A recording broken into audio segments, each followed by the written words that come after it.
Amahoro y'Imana bene data, turabashuje kandi tubifurije kugubwa neza. Uwiteka abahire. Turagarutse muri bya byigisho byacu bikomeza, nitwa Ukwigize Jean Pierre. Turi kwiga ibyigisho bitubwira ngo ubutumwa bwiza uko bwanditswe na Yohana ni umuzingo wa gatatu. Ndi kumwe na bene data, reka mbakire babasuhuze maze dukomeze n'icyigisho cyacu cy'uyu munsi. Duhereye hano iburyo. Murakoze cyane, ndabasuhuje. Nitwa Nsabimana Jean Paul, Imana w'umugisha. Murakoze cyane, reka twakire na mwene data. Turabasuhuje bene data, mugire igitondo cyiza. Nitwa Nzabamwita Pierre. Barakoze cyane aba bene data. Baje kudufasha kumva neza icyigisho. Ni icyigisho cya gatatu rero kitubwira ngo turashaka kureba Yesu. Mbere yuko tujya mbere muri cyo, reka tubanze dusenge. Turagushimiye data wera, muremyi wacu, izina ryawe rihabwe icyubahiro.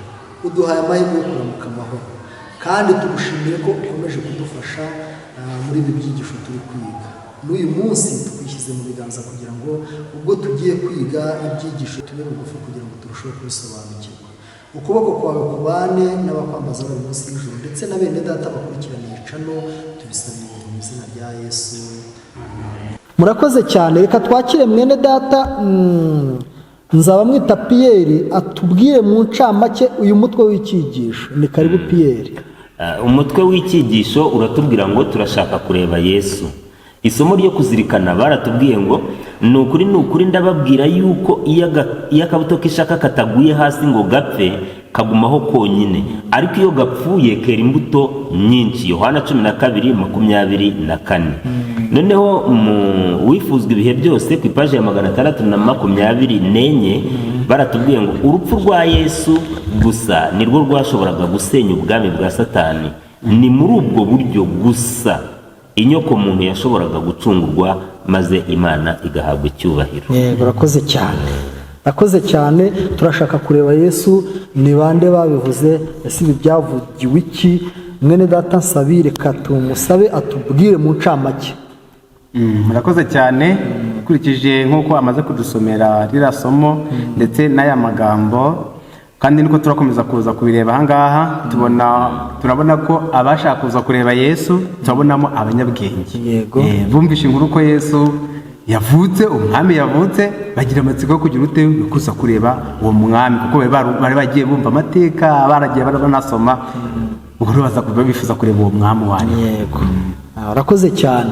Harimo n'abagira iki. Ingingo y'uyu munsi kuwa mbere iratubwira ngo bari baturutse iburasirazuba n'iburengerazuba. Niho tugiye kubonamo ibimwene data Nsabimana Jean Paul atubwiye by'aba bantu bashakaga kureba Yesu. Ariko reka tunamusabe adusomere muri Matayo igice cya 2 umurongo wa mbere, uwa 2, uwa 10 n'uwa 11. Noneho mu kibazo tubazwa ngo ni bande bari bashishikaje Yesu igihe yavukaga? Ni bande bari barashakishije Yesu igihe yavukaga mu ntangiriro z'ubuzima bwe, kandi n'iki bamuzaniye? Karibu dusomere muri icyo gice cya 2 cya Matayo. Nakoze cyane. Igice cya Matayo cya 2 ku murongo wa mbere n'uwa 2 n'uwa 11. Ku murongo wa mbere haragira hati, ariko kuri titire iravuga ngo abanyabwenge baramya Yesu. Ku murongo wa mbere avuga ngo Yesu amaze kuvukira i Betelehemu mu gihugu cy'i Yudaya ku ngoma y'umwami Herode, haza abanyabwenge baturutse iburasirazuba bagiye Yerusalemu, barabaza bati, umwami w'Abayuda wavutse ari hehe?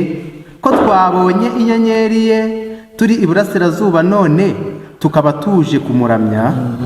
Noneho ku murongo waho wa 10 ho harakomeza hatubwira ngo babonye iyo nyenyeri baranezerwa cyane.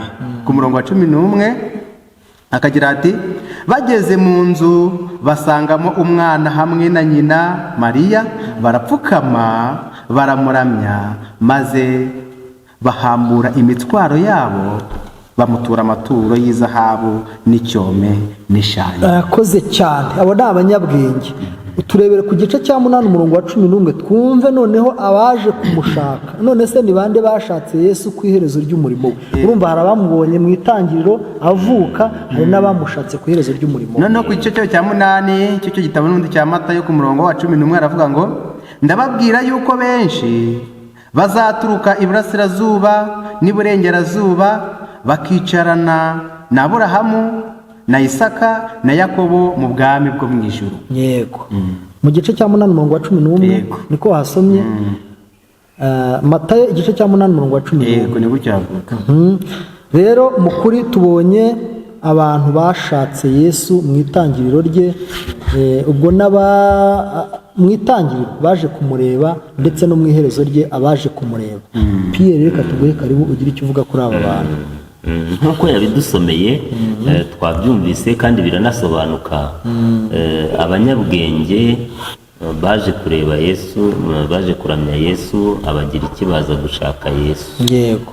Aba rero bose bari bahagarariye itsinda ry'amoko n'amahanga atari amwe mu bazakira ubutumwa bwa Kristo. Yego. Reka tubyumve mu mwuka w'ubuhanuzi. Abo bantu aribo bagira iki? Baturutse iburengerazuba baza gushaka umukiza ku iherezo ry'ubuzima bwe, nk'uko abanyabwenge baturutse iburasirazuba bakaza kureba umukiza mu ivuka rye. Mu gihe cyo kuvuka kwa Yesu, abayuda bari bahugiranye bibereye mu migambi yabo y'ahazaza ku buryo batamenye ivuka rya Yesu. Abanyabwenge baturutse mu gihugu cy'abanyamahanga bazanye amaturo mu kiraro maze baramya uwo mukiza wavutse. Bityo rero abo bagira iki nabo bari bahagarariye amahanga, amoko ndetse n'abatuye isi igihe bazaga kureba Yesu. Kandi abantu bo mu bihugu byose, ababayeho n'abazabaho mu bihe byose, bagombaga guhurizwa ku musaraba w'umukiza. Bamwe na bamwe nk'uko bakwije inkuru hose batekerezaga ko yirukanye abatambyi n'abakuru mu rusengero maze yima ingoma ya Dawidi ahinduka umwami wa Isirayeli. Abagira iki rero bifuzaga kumenya ukuri ku byerekeranye n'umurimo wa Kristo. Yego.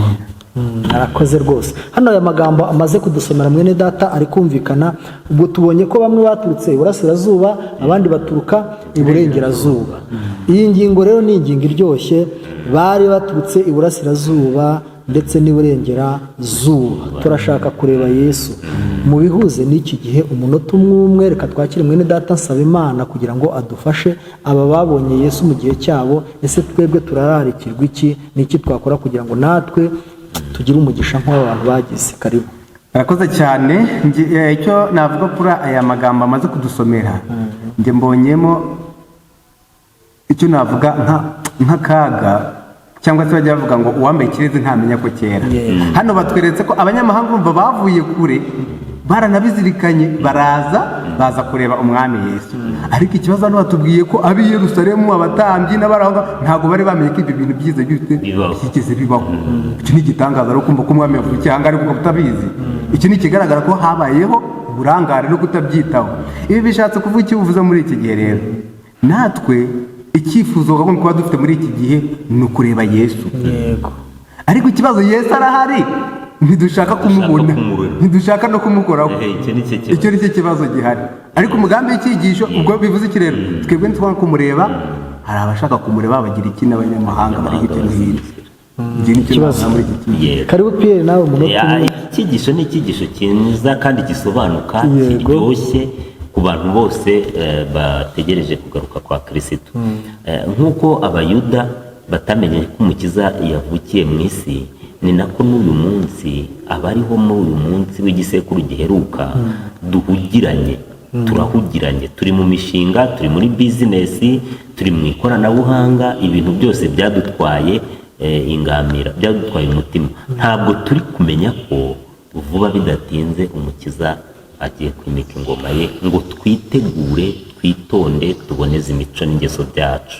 Icyo nicyo kibazo dufite, ariko buhoro buhoro uko tuzajya tugenda twiga ibya Yesu, tuzagenda tubona ko kureba Yesu niyo ntego yacu muri iyi minsi. Murakoze cyane. Reka dusoze iyi ngingo, ariko turarike abo dusangira kugira ngo natwe namwe twifuze kureba Yesu, kandi twe kubyifuza gusa ngo bigarukiraho, ahubwo tunashakashaka uburyo twamubona, kandi nitumubona tumutura amaturo, twicare ku birenge bye dutega amatwi.